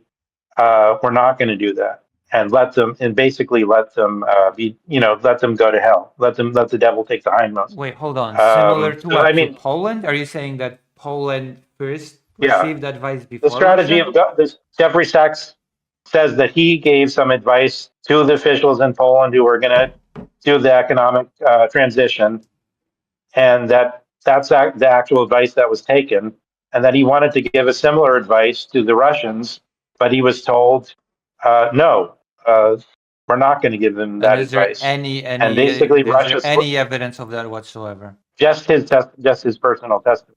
So in a way, it's just an anecdote, but he was there and he seems credible. And it's also what happened. They didn't take I that. don't They care didn't about use people that seeming economic strategy. credible. You understand that it's a Well, why non-starter. not? People I think seem that is no. I mean, that doesn't make sense. I mean, if we're taking testimony in a court of law, we want to know whether they're at all credible or whether they're, a known. Um, Usually, if somebody's a prostitute, they're taken less seriously in court, whether we're right or wrong. But if they're known to be a liar, then I think that's reasonable to take the sense of how credible somebody is. I don't understand. I don't think what you're saying is fair on that. no, it is I mean, some fair. I people are don't more care if credible. people seem credible or not. I care about what Well, what do you mean factual by that? evidence. I mean, I care about factual evidence. I don't care about how people seem. Well, okay, but that's actually what happened, right? So that Poland took one Yeah, strategy, and many other but countries took a different strategy. So by that token, Ukraine was also an enemy. So I have no idea what relevance this has to Russia invading well, Ukraine and its because of legitimacy. the '90s, because Russia had such a terrible time in the '90s, Yeah, and and Ukraine had then an even worse time in the 90s. and also even yeah, and Ukraine had a terrible time too, Yeah, so and the what does oligarchs that and have so to on. do? So what does that have to do with the legitimacy of Russia invading Ukraine? None. Well, There's that's what I no, was going to get. yeah, Well, no, I don't think there is any legitimacy there except you that go. it's part of self-defense. What self-defense? Well, I mean, I mean, maybe it doesn't make sense to say countries have a right to self-defense, but I think, No, it's I'm sort of like saying saying that you there don't have a was right to no sovereignty. self-defense to be had. Russia is the aggressor. Russia is not defending itself by invading Well, this is what I'm Chechnya, saying is Georgia. to me, there's a double vision. There's no double They're not vision. defending themselves against Ukraine. So they're not defending them. I'm not saying they're defending themselves against Ukraine. They're defending themselves against the West. No, I mean, that's what I keep saying. But no. okay, so you don't accept that. But let me just give one more piece of let me say something that's an actual piece of sort of data that sort of persuaded me Yes, was that please. in 91, so they had a referendum in 91 in May at the beginning, and except for like right around Kiev, everybody else said Kiev. we want to be part around Kiev. Yes. Everybody else said we want to be part of a new Russian Federation. They were, at the same time the Baltic states, the Baltic Chihuahuas or whatever, opted out totally, New right? Russian Latvia and Federation. whatever. They said we don't want to be part of Russian Federation already in '91. Yeah. But in Ukraine, almost everyone except right around Kiev said we do want to be part of the Russian Federation. And then In the year 91. that was in May. That was in May of '91. Okay, but then um, George Bush was there, and he gave this so-called chicken Kiev speech or whatever, and he was saying, "Oh, you got to watch out against the desire to be independent because independence and free." He made this distinction between independence and freedom. That's what his speech was about. He said, "You don't want to just be local despots that are independent. You want to be truly free." Which apparently he meant the Fukuyama thing. He meant something like liberal democracy, part of our thing, part of all the NATO. You want to be NATOized, basically. And then right after that, there was that coup. Remember, there was like the communists got freaked out. They said, we're going into chaos. And after the coup, America forced another referendum. And then since everybody thought Russia and the Russian Federation is in chaos, of course they voted not to be in there. I have no clue what you're referring to when you're saying about some vote about being part Well, let of me the just state. Russian Okay, let me just state Federation. that. Let me state There it was I know without. there, Let there me was state it no without. vote Let me of the state it Russian. without. There was no Let me vote state it about without the being. rigmarole. Sorry, Let me what? state it just without the rigmarole. No, there Let me was state it without any commentary. no, there was no It's vote just about being in. part of the Russian Federation.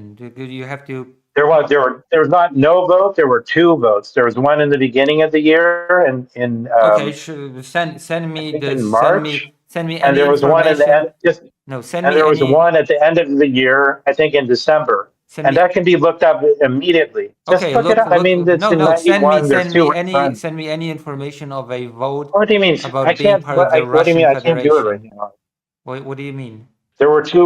It was not just in Ukraine. I mean, this is totally public and easily Yeah, looked up. the things that you're talking about were definitely not about being part of the Russian Federation. No, Yeah, there was. Latvia no, and the no, Baltics voted no. out. They There said were we don't want to be two. part of it, and Ukraine voted No, in the no, beginning of the year. no. You're incorrect. Yes, I'm absolutely sure. I No. mean, just look it up. It's so easy. Okay, you disagree, but I mean, it's There easily. was one vote that was about whether or not countries wanted to preserve a reformed Soviet Union, not Russian Federation. Right. And then there was a To be an vote autonomous state within a new federation. within a reformed Soviet Union, not Russian Federation. Yes. Well, I don't know if they call. Okay, I'm not sure how they called it. I think they called it the new No. federation. There But was you no may vote okay about being within a reformed Soviet and Union. then Not sure about that. And then the hardliners tried to take over. There was a whole thing because they did not want the Soviet Union to reform. And after that, a vote happened in which countries, including Ukraine, voted overwhelmingly to leave and be independent. Yeah, I have no clue what you're talking about this notion that only areas around Kiev voted to be independent. that's because there's such a disparity between the first vote at the beginning of the year and the second vote. That's what convinces me there's a considerable amount of artificiality in the whole thing. No, there's not. There's not.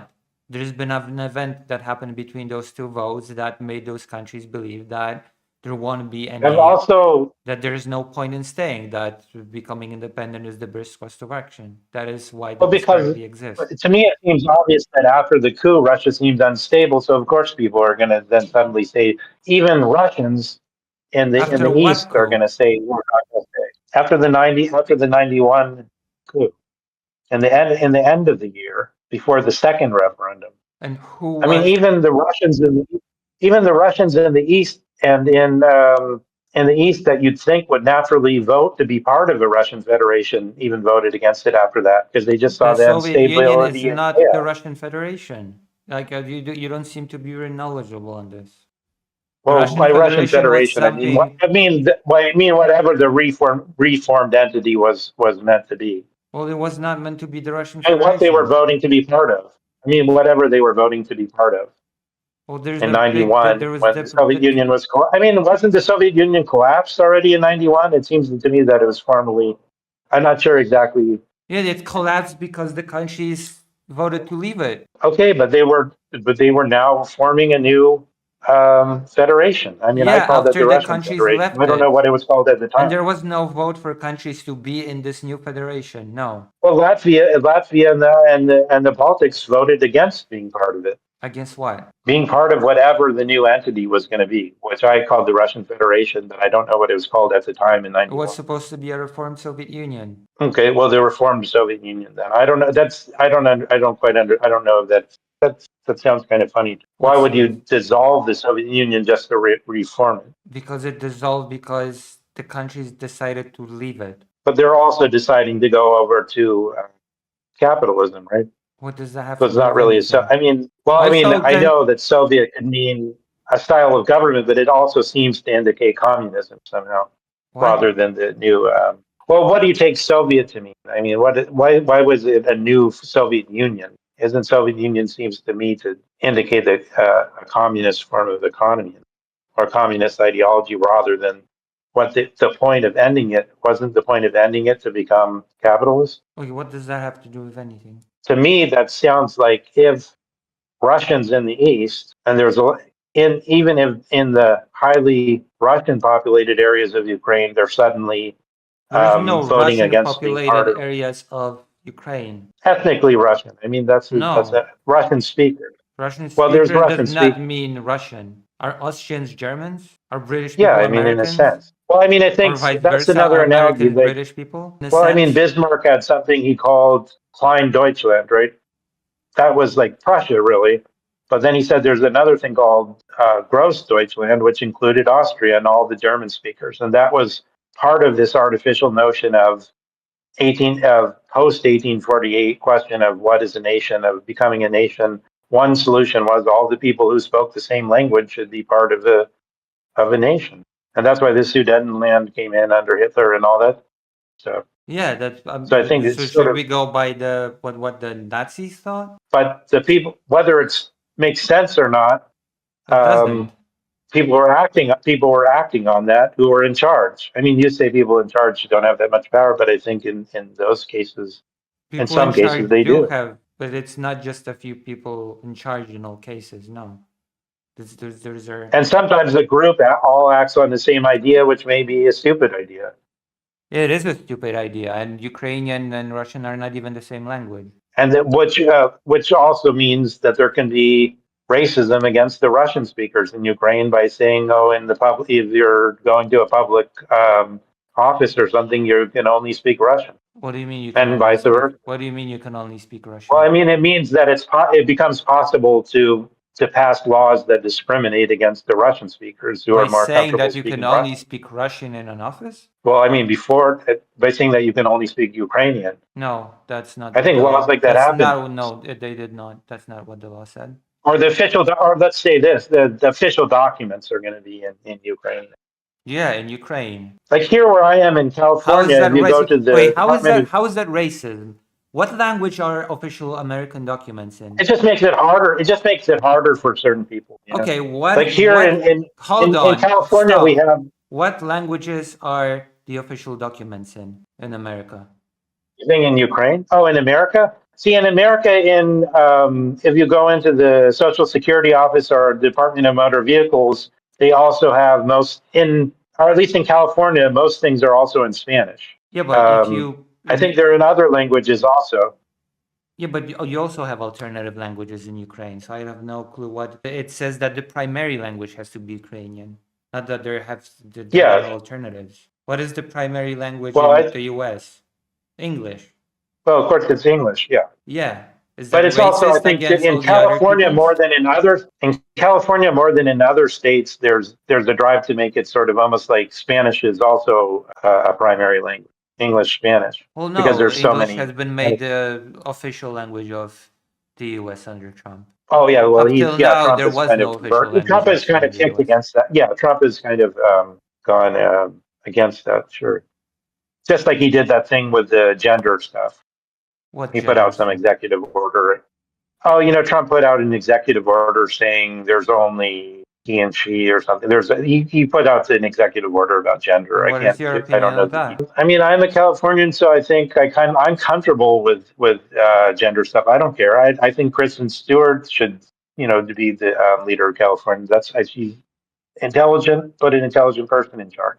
But I can see where a lot of people don't like it. That my problem is I can't go just by what I like and what I'm comfortable with. I see so many people that don't like it so strongly. I don't know what to do about that. Do you think those things should be decided by comfort or discomfort of a majority or a minority. It should be decided by what's just ultimately, but I think we should consider that if people have lived their whole lives one way, and it's really we should consider other factors too. What are the other factors? That it makes people miserable. I don't think we should make It people makes people miserable, even if those people might be people like Trump that are kind of jerks.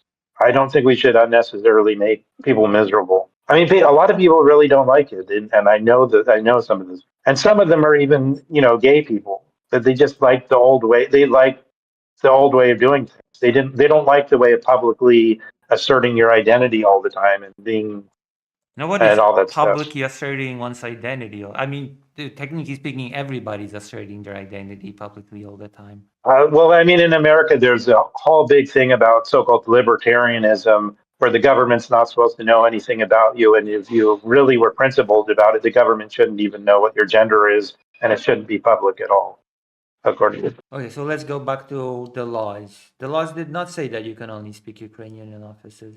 Is that right? The current laws? I'm not really expert on that. I just heard something that Zelensky and his regime changed some laws. A regime in the sense of they're doing. I think they're doing things in a specific way that makes some people like it and some people don't That's like every it. government. Yes. Not every Like government. I mean, we talk about change of administration in America usually, like the Biden administration, the Bush administration. But with Trump, because it's more dramatic, it seems almost like it makes sense to call it a regime in the sense that Plato's Republic was called the Politeia. So what the law said, which can be going back to the topic, what the law said is that when a person came to an office to their business at a Ukrainian office, the worker at that office would have to first speak Ukrainian and then, when requested, switch to a different language, such as Russian. Well, that doesn't sound bad at all, but I don't know what the actual practice is. Yeah, that's the I mean, I agree. That sounds fairly reasonable, but I don't know how it actually happens and whether there's this real discrimination. There's this whole talk of the discrimination against Russian speakers. I hear Russian every day when I'm here, and You're in Ukraine now? Yes, I am. Oh, okay. I thought you were in Poland. I'm in Ukraine. You hear Russian every day? Yeah, okay. Yeah, I hear Russian every single day. So this whole notion of discrimination against Russian speakers just seems ridiculous to me. Well, I just think because there was just any change in the law of that kind seems to tend to, maybe it makes things a little more difficult for some people. What do you think and maybe it's meant what do you think such laws were enacted? And also just symbolic, I think, to signal. I mean, so for instance, I read an article by a Ukrainian who's like an expatriate in Toronto, an academic who wrote, his name is Katsaruba, who wrote about the education system. And he said since 91, there's been really big changes in the education system. And part of it has been to promote a kind of Ukrainian patriotism. And I think those kind of changes are real, They might be subtle and they might be symbolic, but they do affect the quality of people's lives. Are you familiar with the term Russification? Just a term. I'm not sure exactly all that it refers to. I mean, I know that there was Russian racism against various Belarus, Ukraine, etc., Russocentric kind of during the Soviet Union to some extent. Yeah, but the history of this region goes back further than just to the USSR. It goes back to the Russian Empire. Sure, but I think one thing that speaks, sort of on the Dugin side is that I think the Ukrainian church, up until that writ of autocephaly or whatever in 2019, the change of the Ukrainian church was under the Church of Moscow for like 300 years, and I think most Ukrainians were part of that. Since when? 300 years. Okay. I'm not sure. I believe 300 years under the church. So in other words, like the Church of Moscow would decide the policy for the Church of Ukraine, and they were all, and I think most people would have just said, for most of that time, they would have not identified with the nation or region that was let's being do a Christian. quick calculation. Okay, I'm gonna whip up my calculator. We're now in 2025. Yeah? Yeah, I mean, I know there's that Polish Lithuanian Commonwealth and all that, but I think the Church of Ukraine was there during that whole There time. was no Church of Ukraine because there Orthodox was Church. no. Well, look up the Orthodox Church of Ukraine and see its history. I think that would be easy to. Hmm? I mean, it's switched. It's changed in the last, like, I think since 2019, maybe even after that. 1725. Okay, well, that's only 200 years. But we're 300 years. No, that's 300 years. Right? Yeah, seven. You're just saying that based on the 300-year figure, not on Yes. something you look. Like So I would just look up the Church of Ukraine. the Church of Ukraine. So I'm not sure the exact way they call it because they I mean, they changed it like in 2019 or something In 2019. after the war started. They stopped being under the sort of supervision, so to speak, So of you the think that in the Moscow. Polish-Lithuanian Commonwealth, the Orthodox Church You know, it was was that under guy the. Poroshenko. Remember that guy Poroshenko, the chocolate billionaire or whatever? He was part of it. Was the ones that I think that moved to change it. Do you think that in the Polish-Lithuanian Commonwealth, the I don't know the details. I just read that about the church because I was just reading like how long has this church been what it was before this recent writ of autocephaly or whatever it's called, before it broke off from the Church of Moscow, basically, very recently. Okay, let's go back on track. So we've established that there was no law that explicitly was discriminatory against Russian speakers. So what's because this whole thing aroused from Well, the you fact say that that, I mean, I understand what you're saying is not, it was a change in the law, though, right? I mean, I think yeah, Russian was more it was a privileged than reversal Ukraine. of Russification policy. Oh, okay, that's what you mean by the Russification policy. Do you know What what is the that is? Russification policy? Not It is exactly, no. it is a policy of Russia of basically eliminating a language of a people and replacing it with Russian. Yeah, I mean, and some Ukrainian literature was either discouraged or destroyed historically. I've heard that. Even Putin mentioned that in one of Yeah, his, Russia tried to do it against statements of Polish his people version. as Polish people underwent Russification under the Russian Empire. So, I mean, that's true. So yeah, so those are Yeah, and for those historical reasons, Ukraine historically tried to relatively well reverse established that. things. What do you think is happening in Belarus right now? In Belarus, Yeah. is something happening in Belarus right now? I don't know. Yeah, what do you think is happening to the Belarusian language? Oh, you're saying Belarus is being more suppressed relative to Russia. Is that what you're What do getting you at? mean more suppressed relative to Russia? That some law would be passed that would make it relatively, maybe if Belarusian was the primary language like you're talking about. No, I'm saying that Belarusian is being actively erased in Belarus and replaced with Russian. In what sense? I mean, all literature, you mean actual, like literature that are newspapers or what? Everything. From education to everyday speech, everything. Oh, I see. Education. I see. Well, I mean, yeah, things like that are in a way, I think this is, The leader of Belarus, Lukashenko, has said that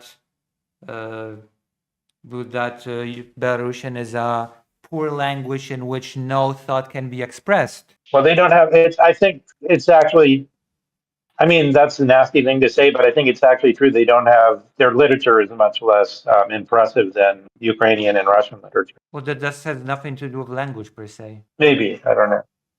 Maybe. Do you know how the Ukrainian and Belarusian languages came to be? I think they were originally the same language, but I don't have a close detailed knowledge of it. So do you think it's wrong for Ukraine to try to reverse the Russification process that has been imposed on it for? Well, I think that's part of what the whole ethno-sociology is about. It's like there's deliberate things like that, like changing the education system to favor one language over another, and they can be chosen. They can be chosen by policymakers, and so part of the thing about ethno-sociology is that there's a move from just the ethnos to higher stages, which are more or less constructed, like the Benedict Anderson thing about I of imagined course community. reject the notion of there being higher and lower stages because there's no fixed correct evolutionary tree. Like for example, the Polish that there's this idea in Dugin's philosophy that the higher state as you will, of evolution is a nation, a politically organized people with a state and civic identity, right? Well, I think that's relative. I mean, I think that's relative to that way of analyzing. I think from the point of view of Gumilev, Dugin would affirm that like everything is ultimately illusory and untrue in some sense.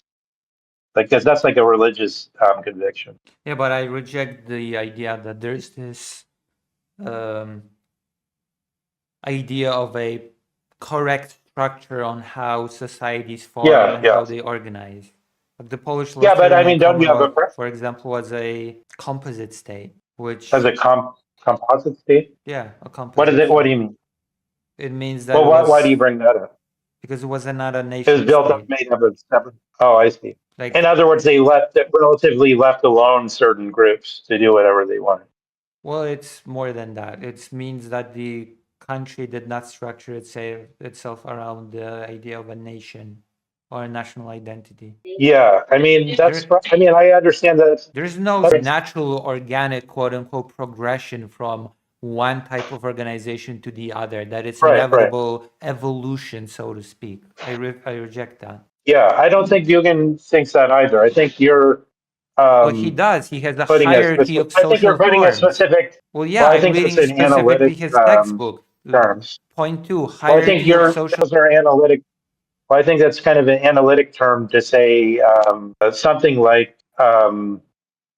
the Achaeans or the Dorians when somebody consciously says, let's have laws, let's organize society this way, we can call that a higher structure.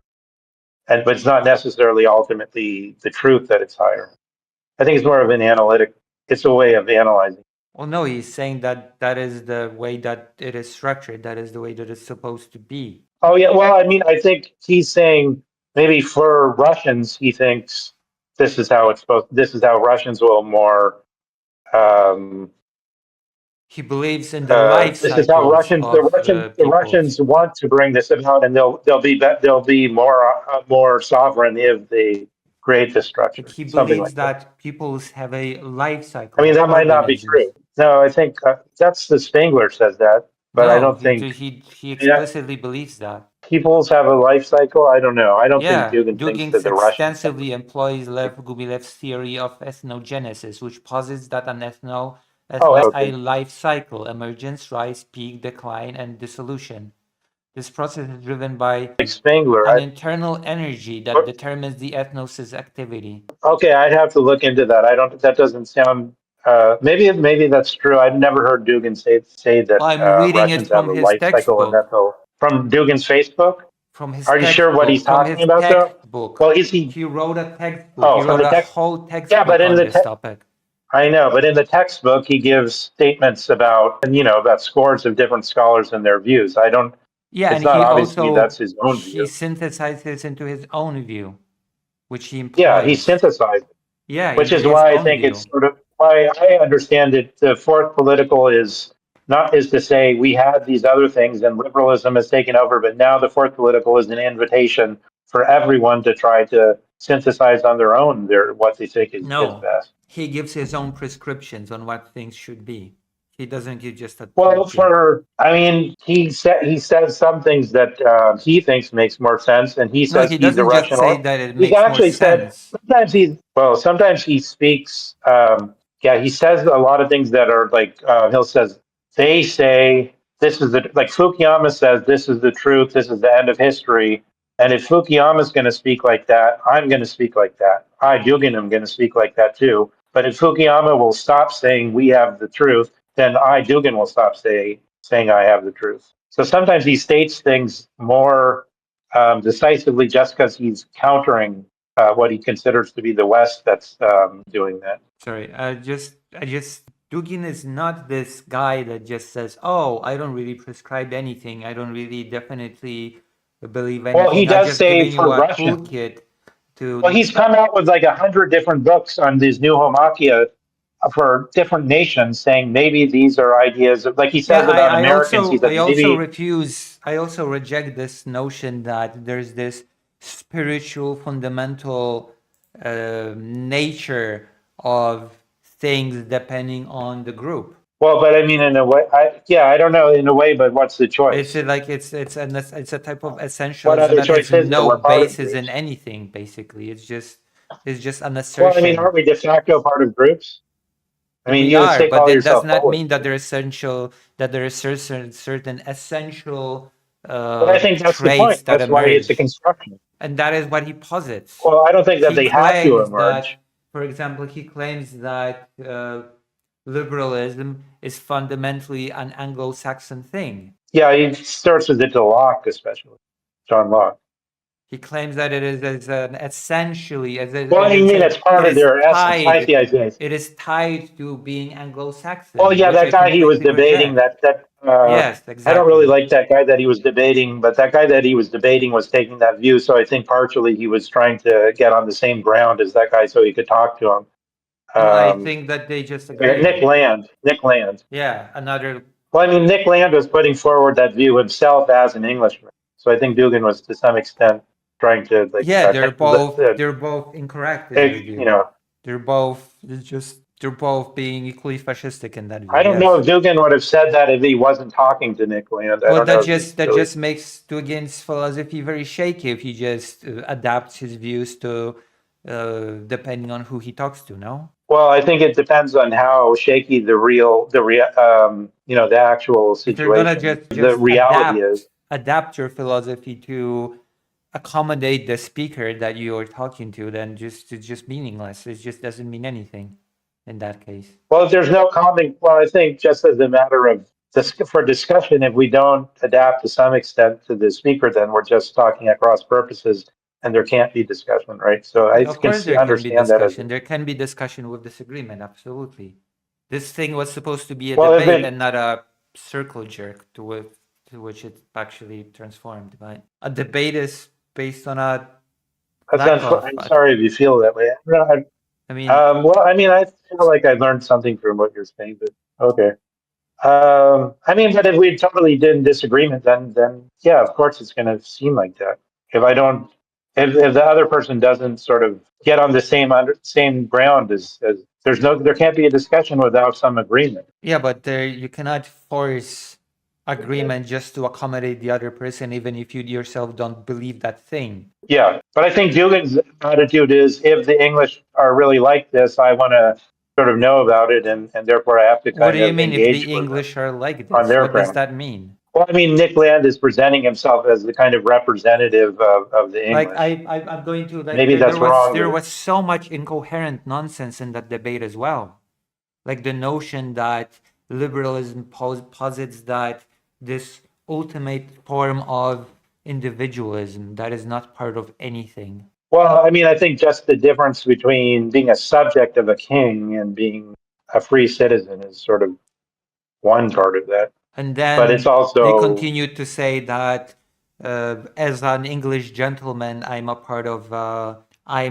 ultimate individual. But if you're an English gentleman, you automatically subscribe to the group English gentleman. well, I don't know. I think we're kind again, we are kind of tapering off. I don't know. It's like, I mean, if you're Lord Curzon and you went to Eden or something, then you all have the same kind of breeding. You have the same kind of training in what your scruples are, what you consider And to also be these acceptable. certain individual rights of certain freedoms being Anglo-Saxon, like the Polish-Lithuanian Commonwealth subscribed to a lot of these beliefs, and it's not an Anglo-Saxon country at all. It was not an Anglo-Saxon country at all. I think the thing about the Anglo-Saxons is that they also have it's with Dugin. It's kind of about science, about philosophy becoming science, and about all kinds of other issues. Like he always talks about that nominalism thing about Rosalind and Occam and the basic view of sort of material reality versus Platonic ideas and all that stuff. There's so many issues involved in the view he's trying to put forward. Well, yeah, there are many issues with Dugin's views. First and foremost, being that his views are rebranding of a fascist view. Well, you keep hitting that almost like it's a talking point. I don't really Well, it's know fact. why it's rebranding. Well, why is that? What's the fact? What does the fact consist of? I don't really understand. Just that The he's fascist just that the system. autocrat is and fascism are the same. Well, there's certain specific things that make something a fascist, and a big one is this idea of an organic state to which our citizens should align, and that is absolutely what Dugin believes in relation to Well, Russia. I don't see what the opposite of that is, because don't we all want to be part of a community in some way? Don't we all, aren't we all better off in a Okay, society, in a group? there's a difference between being a part of a community and believing that there's this organic nature to the state and that everybody is subservient to it and that everybody is inconsequential in the face of that state. Oh, inconsequent. I mean, I don't know about the inconsequential and the faded. I mean, does Dugin actually? I mean, Dugin wouldn't say that any Russian is inconsequential Like in he the. would, he says that individualism is basically a concept that should be rejected. Well, I think he's talking about Platonic ideas as against materialism, as against saying we're only our stomach, we're only the thing that's individual. Everybody has a stomach. Everybody needs a particular individual meal on the plate, but that he's also saying that other things are real, Like what? like all the. I mean, like the things we were just mentioned, like a shared sense of memory, a sense that Yeah, but all the people things that were that mentioned in the but definition of the ethnos, which aren't biological. liberalism does not reject the idea of being part of a collective. I mean, I mean, that's a long question of what. I mean, one thing, what Like does Locke mean by liberalism, does and not is Locke the state version of liberalism we want, does not stay like Dugin or does is the version we want? that there's just the ultimate individualism that rejects anything that is being part of a group. That's completely incorrect. It just posits that individual deserve their rights. I think it's more about whether we're focusing on the physical, material individual than about all these other issues of shared memory and all the other things, is what he's What getting do you at. mean by shared memory? Like, for instance, he was giving in that ethno-sociology book, he's giving an example of an ethnicity that, depending on whether they're in Russia or in Kazakhstan or in other places, they have totally different national identity and identity cards, but amongst themselves, they all Yeah, but that's not a consider themselves to shared. A be national identity is descended not from a. Noah. It's not a Descended from shared. one group was. A national identity is not a shared memory. Well, I mean, that's the big. There's a big difference between national in the sense of Locke and Hobbes and Springtide of Nations, and nation in the sense of the older usage, where it's almost like the same thing as ethnos. Like the 12 tribes of the Hebrews or something like that, or the Okay, you're saying that the older. Israel nation, You're the nation, saying you're saying Israelites as a nation, you're saying that where the older. nation means something like about birth, there's shared birth, like the Latin You're saying that the older etymology. usage of the word nation meant something like ethnos. I think the word, I mean, etymologically, the word means something like to do with birth, right? Nation, I think, has to do with. Uh, That was not how the word has been used historically before the advent it's of the been used nation state. historically, like they say things like the nations and the cities, like the polises and the groups, like even the Egyptians. I think there was the Egyptian nation, and in antiquity, like Egyptian nation and or a polis, like Athenian polis. I just think there's a big difference between their nation could be used in the modern way from Yeah, there is. 1848, and it's totally different usage than some whatever the older usage is. Yeah, that's right. So what is the point that you're making with the shared memory thing? I don't know. I don't know. Oh, that's not just material. That could be materially untrue. I mean, in Weber's version, he's saying it could be quote unquote subjective, but I think the whole theory of subjectivity and objectivity are part of what's in question with Dugin. Well, part of what's in question in all modern theory, and what Dugin kind of objects to people like Fukuyama taking that for granted. He's saying maybe it's not subjective. Maybe that's the real reality. What is the real reality? It's just like, I mean, I don't want to get personal, but it's like if somebody is trans or something, I think, well, don't you say it's Are not you about trans? biology, it's about something else? What? Are you trans? No, I'm not.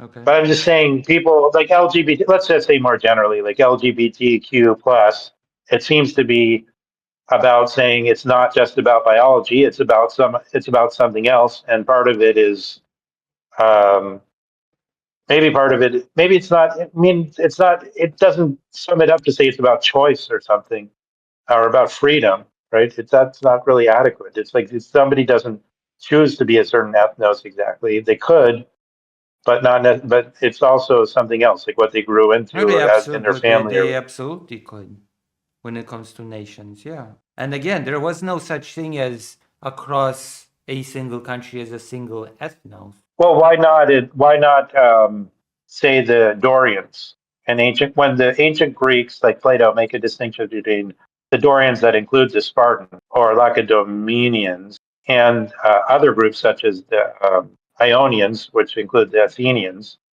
I mean, was Plato totally crazy? It seems like there's this, at least there's some sense to that kind of division. What kind of division? These people all have certain um, traditions. They all grew up thinking about certain memories, certain shared memories. We're all Spartans. We're all Athenians. Yeah, but there's They have a certain. localized group, like Athenians and Spartans, etc. No? I mean, there would be local variations. I wouldn't deny that. Yeah. But I think also they consciously identify that way. Who we are. They didn't form a unified ethnos called the Greeks. Well, I mean, I guess it depends on the definition, but I think in just regular, ordinary speech, They definitely did we not think form that. an organic unity. Well, what I don't know what this. Not sure what organic unity means exactly. I mean, if you look at Plato, I think it's in Republic Book 4. He makes a big deal about the polis should be a unity, and he discusses it in detail what he means by that. And I think it's not just. I think he shows it's not just talk. It's like he shows some details of what that means.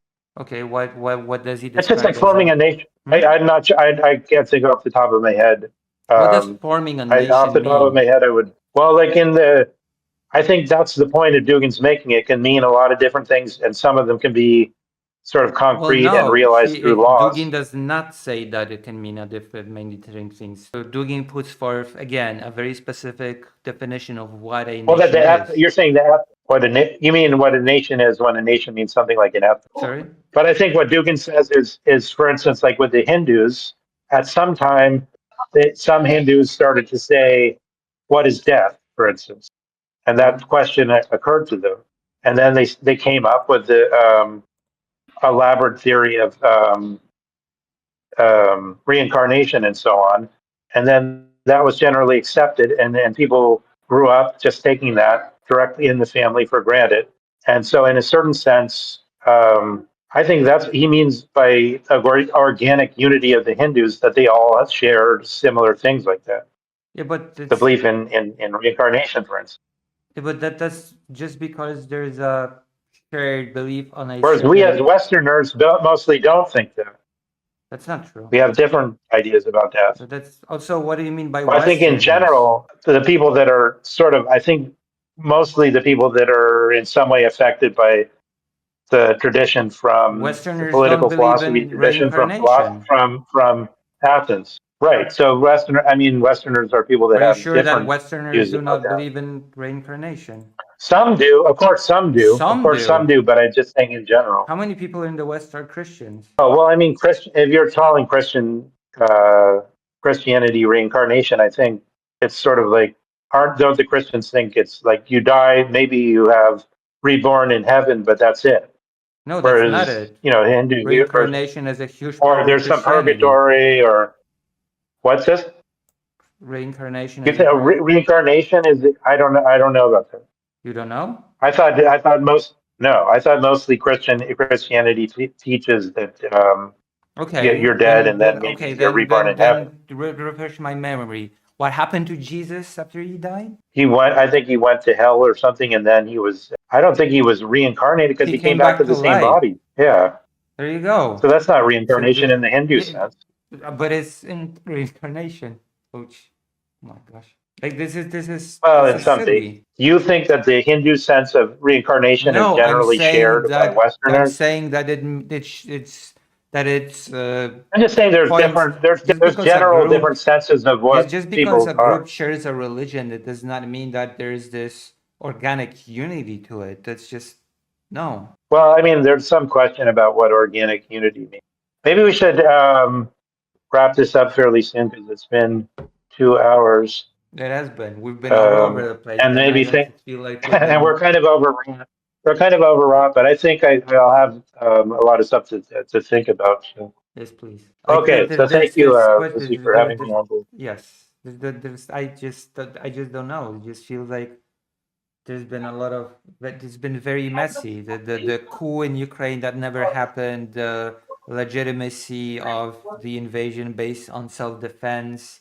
Well, like perceived self-defense I'm not because saying it's legitimate. It's a disaster. I mean, every war is a disaster, and oh, it's not a well, yeah, disaster. It okay. In was a a way, I was conscious choice of the legitimizing it by saying Russian it's a Federation natural to right to invade. self-defense. I It wasn't was, in a just way. some disaster that happened. Russia decided to invade in 2014 and then decided to commit to a full-scale invasion in 2022. And I think America has decided to menace all other countries that don't accept their liberal democratic model as the end of history. No, it has nothing to do with the end of history. And what do you mean it has decided to Well, the end of menace? history just means that everybody thinks Do those you are the not true menace principles and they're Russia? abiding, and that's it. There's no menace that the US poses to Russia. Well, I mean, I think if you look at Libya and you look at Syria, you kind of conclude that. And if you look at What happened in the Syria? 64 coups, Okay, what happened in Syria? I think Obama had and the CIA had some kind of operation, which I think was called Timber Sycamore or something like that. And you could look up this operation, and that got the war started. What the Civil War started, and I think The actually Civil one of the War. U.S. What Civil presidents War? said. I keep forgetting the name of the president of Syria, but that there was some question of if he's using chemical war if he's doing Yes, he chemical was using warfare, the chemical. last stand or something. Yes, absolutely, yes. And it started with his Well, of course, I father, mean, they're always going actually. to accuse people of something and No, say they have to be it's sanctioned, they have to be evidence. suppressed. It's not an accusation. It's fact. It's backed up by Yeah, evidence. okay, but if you have the military force to enforce that, it's considerably different because we could charge America. I mean, right now we could charge. I feel like we could charge Donald Trump with murdering people off the coast of Venezuela, but who can enforce it? What do you mean? Who could enforce it? What does that have to do with the question of what There's happened in Syria? all kinds of things you can charge leaders of countries with, right? Yes, yes, we Who could, and we could do. go? It's just even then Looking at because that. they can enforce it, right? Because Yeah, Syria is weak. About to debate that point because I'm not really. I'll say I'm not. yeah. Hello? Can you hear me? That's it. Seems to me obvious Yeah. that Russia is in some way menaced by this global project. To somebody to think of. I just I wanted to mean, it say, doesn't matter in what my view, the seems. fourth political theory is. It doesn't mean what seems obvious. Like many things seems obvious, but they're not. But that's not the case. Well, yeah, but then if we applied that to you, we'd have to say, I mean, to the points you're making, we'd have to say it's not obvious that Russia is the aggressor It is very in obvious, Ukraine, but I think it and kind of is. Well, that's it what is I'm saying. absolutely obvious. Well, you're saying there's nothing's obvious. Well, you just No, said I'm that saying that that's what things are not obvious. it's not enough to just say that something seems obvious. You have to look at the objective evidence of and facts of the matter. You cannot just say, "Oh, this feels obvious." Many Well, I agree, nonsensical but I think things that feel also feeling obvious. obvious is a piece of evidence. No, it's not. It's No, I agree. intuition. You have to look at It's every. completely, it's just Yeah, but intuition-based intuition thinking. can often be correct. No, intuition is Well, just but to intuition. me, I have It's not based to on me, I have the anything. intuition that Russia. Well, what do you mean it's not based on anything? I mean, I think I mean, it's saying it's based on obvious feelings, but can mean I those are mean we meaningless. look at the information, we look at what happened, we look at the available. That's not intuition. If you look at Well, data maybe and it's you just look a at matter of the facts way of and you speaking. just and you come to a conclusion based off Well, you look at actual. the fact, and then you say it's self-evident. You say some things are self-evidently No, established by no, these you so-called facts. never say that certain things are Well, then how do you ever self-evidently come to a conclusion? by looking at Well, what do you? facts. Well, you're getting into like a You don't Well, just what would you say call it? that certain things are But I think we're self-evident. What talking does that about mean? language more. What does that mean that things That are you looked at self-evident? it, If you looked at you have a something lot and of you have information you think is information, well, then reliable. it's not self-evident. It's based on disinformation. It's not self-evident. Well, I mean, I'm using self-evident to mean you have the information sitting before you. You look But at it, you that's say not it's what this self-evident is the case. means. Well, I don't know. That's a matter of usage. I don't know how you would want to state that. Like, Russians are invading. yeah, You see a picture of it. Maybe it could be a false picture. you can Maybe it's, you can you trace weigh it. you can just trace the events. It's not self-evident. Oh, what is you have a Evidence photograph, to Russia being video? the aggressor. Well, what's the evidence? I mean, you have videos or what? You have You have reports. Somebody says. you have videos, Okay, well, if reports, somebody says, testimonies. but videos can be false, testimonies can be false. That's why I say, does the testimony seem legitimate? Does the guy seem like he's telling the truth? I think you have to Yes. ask all. I mean, it's all subtle, and there's a number of things involved. Like what? All right, should Are you saying that Russia is not the uh, aggressor in this war?